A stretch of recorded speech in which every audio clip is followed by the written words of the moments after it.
Hi readers, how are you this afternoon? Happy Friday to everybody.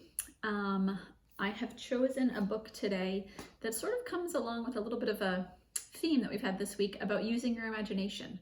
I think if anything, this time at home has sort of taught us the importance of letting our imagination go and having some adventures. So here's a story called This Is Sadie. And this is a story about a girl named Sadie. Here she is. I can tell already she must be pretty creative because she's wearing a fox mask. And it's written by Sarah O'Leary and it's illustrated by Julie Morstead, who does some really amazing illustrations. And it's a story all about a girl who has a very active imagination. And I would encourage you guys to think sort of about how you can use your imagination after hearing this story. This is Sadie. No, not that. That's a box. Sadie is inside the box. Wait, do you hear? Sadie says she's not inside the box at all. I'm on an enormous boat, she says, crossing a wide, wide sea. Here is Sadie now. She's looking for land. Only she's not looking too hard. No, she looks like she's kind of just enjoying the breeze, seeing what's out there. Sadie sails all around her room and back again, and it isn't even time for breakfast. Sadie has learned to be quiet in the mornings because old people need a lot of sleep. Well, she doesn't look very quiet to me. She's got a hammer in her hands, making something. I'm curious how many of you have found that with being home these days that you maybe have to sort of be independent in the morning and do something on your own before your parents are maybe awake or ready to, sort of play and get started for the day. Maybe Sadie has some tips for us. When it is time to start the day, Sadie tidies her room and then she chooses a dress. Don't tell the others, she whispers, but you are my favorite.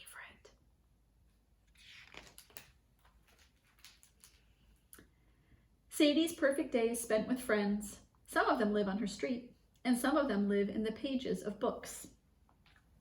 I definitely have a connection to that. I remember being probably a little bit older than you guys in like third grade and reading Anne of Green Gables, and I had read so many books that's a series, so there's more than one book about the same character. And I remember after a few, I started to feel like Anne was like a friend of mine, and I felt a real connection to her as a person, and so I can connect with Sadie here that some of her best friends live in books.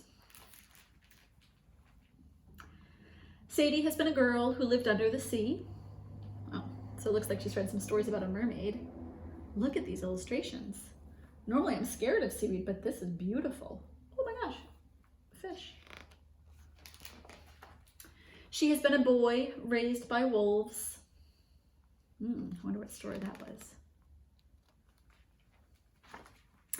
She has had adventures in Wonderland.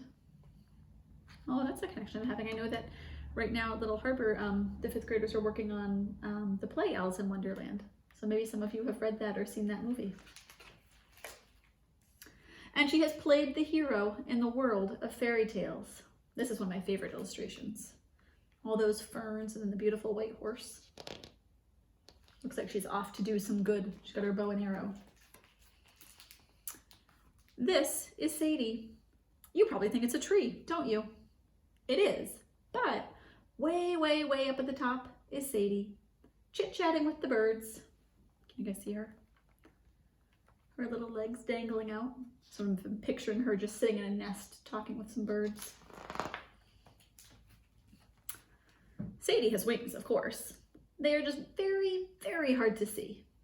She knows they're there. Maybe you have them too. Have you checked?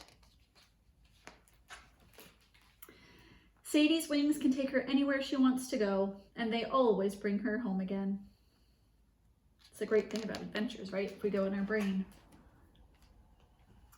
The days are never long enough for Sadie. So many things to make and do and be.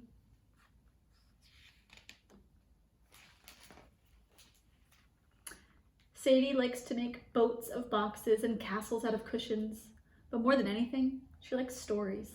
because you can make them from nothing at all.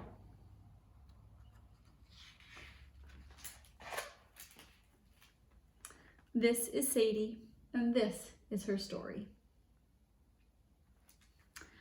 So readers, I would encourage you this weekend, tonight as you're falling asleep, whenever it might be, to let your imagination go and see if some stories come to you, some sort of adventure that you would maybe want to write down or draw a picture about, and then come up with the words to match it, because we all probably have some great adventures to tell if we just let our imagination have some time and do its work. All right, I'll see you again soon.